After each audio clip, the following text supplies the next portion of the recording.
At 8 o'clock, we got UCF, who's 3-0. Last 8 o'clock game, by the way. The next are very late window games. They're Pac-12 after dark games, which is very sad. We're not going to get any Pac-12 after dark after this year. UCF, we got 3-0. Traveling to Kansas State, who's 2-1. Kansas State favored by 4.5 points on the FS1. John Rhys Plumlee for UCF. Unfortunately for UCF fans, not going to have him this week. Has gone 38-54, thrown for 553 yards, 3 touchdowns to 4 interceptions. RJ Harvey has had 39 carries for 239 yards and 4 touchdowns on the ground. And Kobe Hudson's had 15 catches for 325 yards. Will Howard for the Wildcats got 64-97, thrown for 817 yards, 8 touchdowns to 3 interceptions. DJ Giddens had 36 carries for 216 yards, and Phillip Brooks had 18 catches for 184 yards and 2 touchdowns.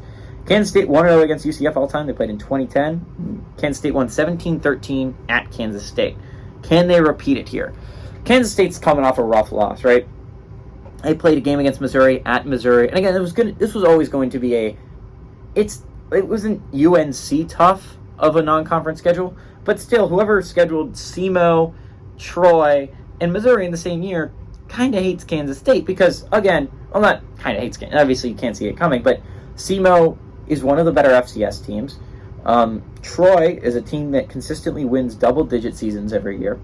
And Missouri's Missouri. That's a tough team you're going to have to play. So, again, whoever scheduled that non-conference late obviously doesn't love Kansas State and wanted them to not come out unscathed. And they didn't come out unscathed. They lost one of those games. UCF has had a relatively easy non-conference slate. I'm not going to say it was easy.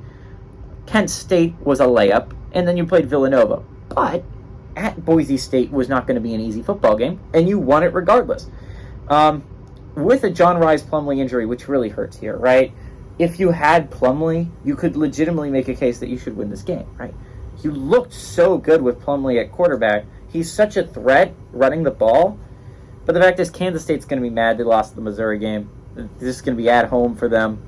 And UCF's without their starting quarterback. This should be a Kansas State victory. It's unfortunate because I would really like UCF to win this one. I think it would be really cool for them to start their conference play undefeated.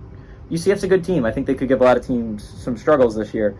But Kansas State's the better football team in this matchup. They have a quarterback, and UCF lost theirs. And they're going to be mad after dropping the Missouri game in a heartbreaking way.